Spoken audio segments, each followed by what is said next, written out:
नमस्कार. Archana simple kitchen recipes या माझ्या यूट्यूब चॅनलमध्ये सर्वांचं स्वागत आहे. आज आपण सोलकढी बनवणार आहोत. त्यासाठी लागणारं साहित्य पाहूया. पण त्याआधी तुम्ही माझं चॅनल पहिल्यांदा पाहत असाल तर लाईक, शेअर आणि सबस्क्राईब करायला विसरू नका. धन्यवाद.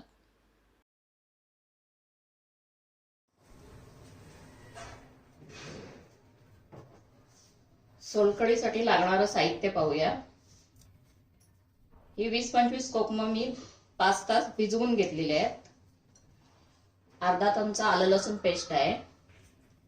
अर्धा चमचा भाजलेली धण्याची पावडर आहे. पाव चमचा भाजलेल्या जिऱ्याची पावडर आहे. चवीप्रमाणे मीठ आणि थोडंसं काळं मीठ घेतलंय मी आणि अर्धा वाटी ओलं खोबरं घेतलंय. हे आता ओलं खोबरं आपल्याला वाटून घ्यायचंय. हे ओलं खोबरं आपल्याला आता मिक्सरला वाटून घ्यायचंय. अजून थोडं पाणी घालूया आपण.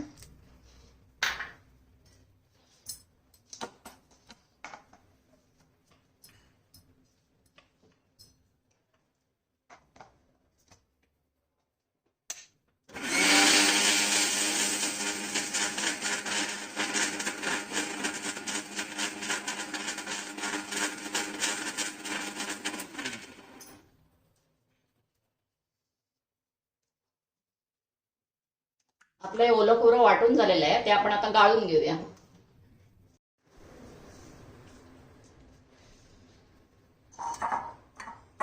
आता आपण हे वाटलेल्या नारळाचा रस गाळून घेऊया. त्याच्यामध्ये थोडं थोडं पाणी घालून आपण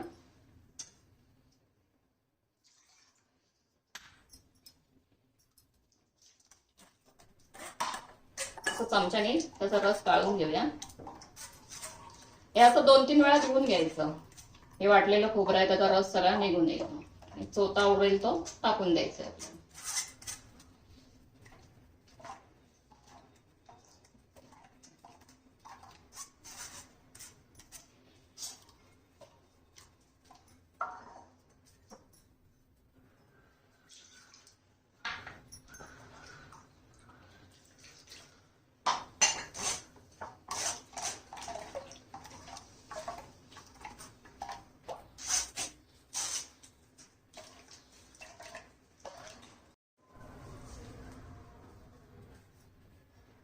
दोन 3 वाट्या पाणी घालून मी हा नारळाचा रस काढून घेतलेला आहे.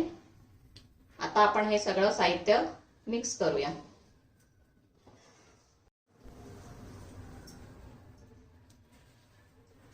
नारळाचा रस आपण ओतून घेऊया बाउलमध्ये.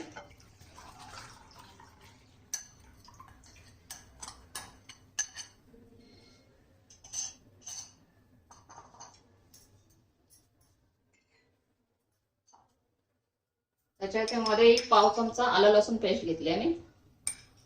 याच्यामध्ये आपण एखादी ओली मिरची सुद्धा वाटू शकता आपल्याला जर तिखट हवं असेल.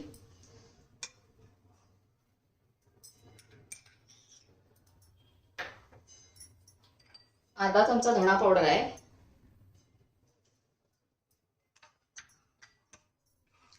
पाव चमचा जिरे पावडर आहे.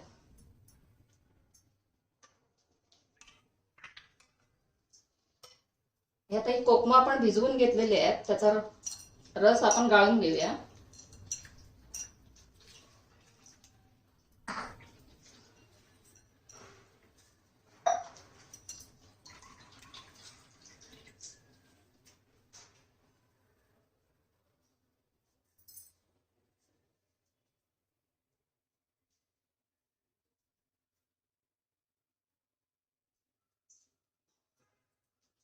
कोकमाचा रस पण आपण गाळून घेऊया.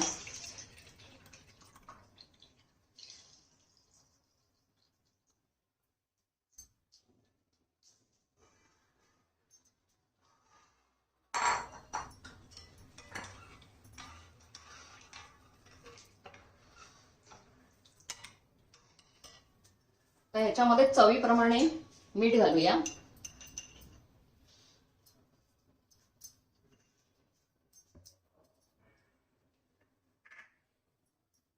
थोडासा पाव चमचा मी काळं मीठ घालते. आणि टेस्ट अजून चांगलीच लागते.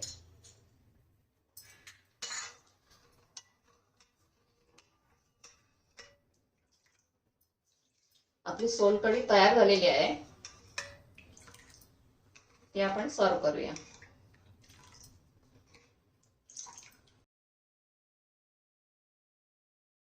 ही रेसिपी तुम्ही घरी नक्की ट्राय करून पहा आणि आपल्या प्रतिक्रिया आम्हाला कमेंट बॉक्समध्ये लिहून कळवा. सोबतच अशा अनेक नवीन रेसिपीसाठी आम्हाला सबस्क्राईब करा आणि बेल आयकॉन दाबायला विसरू नका. धन्यवाद.